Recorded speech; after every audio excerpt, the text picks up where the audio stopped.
మహాశివరాత్రి బ్రహ్మోత్సవాలు శ్రీ బ్రహ్మరాంబ మల్లికార్జున స్వామివారిని దర్శించుకున్న గవర్నర్ దంపతులు, అంతర్జాతీయ మహిళా దినోత్సవం, పొట్టి శ్రీరాములు వర్ధంతి, నంద్యాల జిల్లా తాగునీటి సమీక్షా సమావేశం వంటి అంశాలతో కూడిన నంద్యాల జిల్లా సమాచార లేఖను ఇప్పుడు విందాం. వ్యాఖ్యానం నంద్యాల జిల్లా ఆకాశవాణి ప్రతినిధి బి. శేఖర్.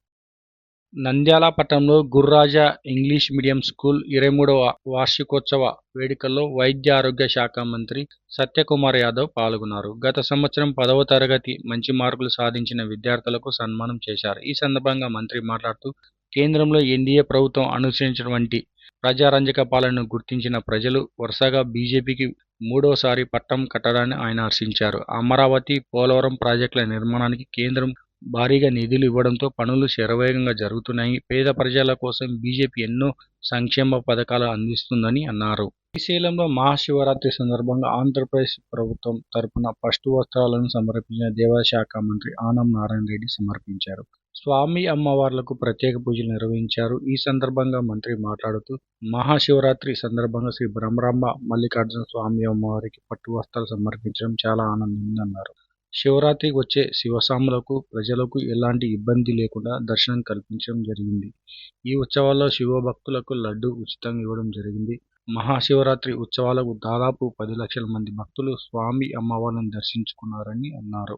శ్రీశైల మహాక్షేత్రంలో మహాశివరాత్రి బ్రహ్మోత్సవాల సందర్భంగా మల్లన్న దర్శనార్థం ఆంధ్రప్రదేశ్ గవర్నర్ అబ్దుల్ నజీర్ కుటుంబ సమేతంగా విచ్చేశారు. ఆలయ రాజగోపురం వద్ద గవర్నర్కు మంత్రి ఫారూక్, జిల్లా కలెక్టర్ రాజకుమారి, ఆలయ శ్రీనివాసరావు ఆలయ మర్యాదలతో పూర్ణ కుంభంతో స్వాగతం పలికారు. గవర్నర్ దంపతులు శ్రీ బ్రహ్మరాంబ మల్లికార్జున స్వామివారికి ప్రత్యేక పూజలు నిర్వహించారు.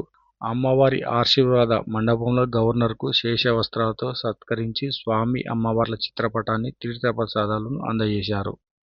నంద్యాల జిల్లా కేంద్రంలో అంతర్జాతీయ మహిళా దినోత్సవ వేడుకలు ఘనంగా నిర్వహించారు. ఈ కార్యక్రమానికి ముఖ్య అతిథులుగా జిల్లా కలెక్టర్ రాజకుమారి, నంద్యాల ఎంపీ బైరెడ్డి శబరి పాల్గొన్నారు. ఈ సందర్భంగా ఎంపీ బైరెడ్డి శబరి మాట్లాడుతూ, నేడు మహిళలు అన్ని రంగాల్లో ముందంజలో ఉన్నారని, రాజకీయ రంగమైన, కళారంగమైన, డాక్టర్లుగా, ఇంజనీర్గా, కలెక్టర్గా ఉంటూ తమ విధులను ఉన్నతంగా నిర్వహిస్తున్నారని అన్నారు. కేంద్ర, రాష్ట్ర ప్రభుత్వాలు నేడు మహిళా సాధికారత కొరకు ఎన్నో ప్రభుత్వ పథకాలను ప్రవేశపెట్టి స్త్రీల ఆర్థిక పురోగతిని సాధించేందుకు తమ వంతు చేయూతను అందిస్తున్నాయని అన్నారు.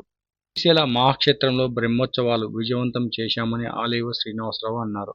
ఈ సందర్భంగా మాట్లాడుతూ, శ్రీశైల మహాక్షేత్రంలో మహాశివరాత్రి బ్రహ్మోత్సవాలకు 11 రోజుల పాటు ఎంతో వైభవంగా వేడుకలను ఘనంగా చేశామని, ప్రతిరోజు శ్రీ బ్రహ్మరాంబ మల్లికార్జున స్వామివారి అమ్మవారికి ప్రత్యేక పూజలు, సాయంకాల వేళ వాహన సేవలు, కాణిపాకం, తిరుపతి, కాళహస్తి, విజయవాడ నుండి స్వామి అమ్మవార్లకు పట్టు వస్త్రాలు సమర్పించడం, మహాశివరాత్రి రోజున బాగా అలంకరణ, స్వామి అమ్మవార్లకు కళ్యాణోత్సవం, రథోత్సవం ఘనంగా నిర్వహించడం జరిగిందన్నారు.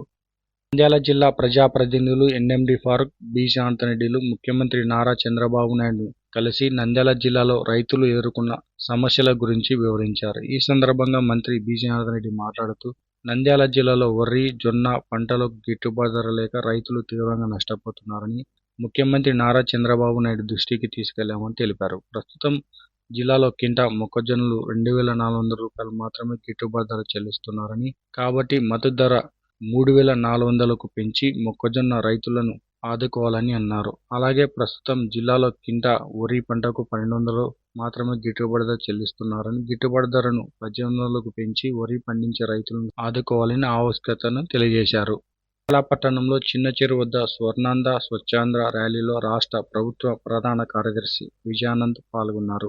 అనంతరం మొక్కలు నాటే కార్యక్రమంలో పాల్గొని మానహారం, స్వచ్ఛాంధ్ర పోస్టులను ఆవిష్కరించారు. ఈ సందర్భంగా ప్రభుత్వ ప్రధాన కార్యదర్శి విజయానంద్ మాట్లాడుతూ, ముఖ్యమంత్రి చంద్రబాబు నాయుడు ఎంతో ప్రతిష్టాత్మకంగా స్వర్ణాంధ్ర స్వచ్ఛాంధ్ర కార్యక్రమాన్ని నిర్వహిస్తున్నారని, ఇందులో భాగంగా నెలలో ప్రతి 3వ శనివారం ప్రతి ప్రభుత్వ కార్యాలయాలతో పాటు పరిసరాల పరిశుభ్రతపై ప్రజల భాగస్వామ్యంతో అధికారులు, ప్రజాప్రతినిధులు పాల్గొనడం జరుగుతుందని అన్నారు.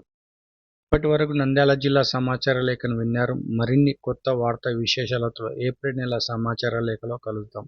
బి. శేఖర్, నంద్యాల జిల్లా ఆకాశవాణి ప్రతినిధి.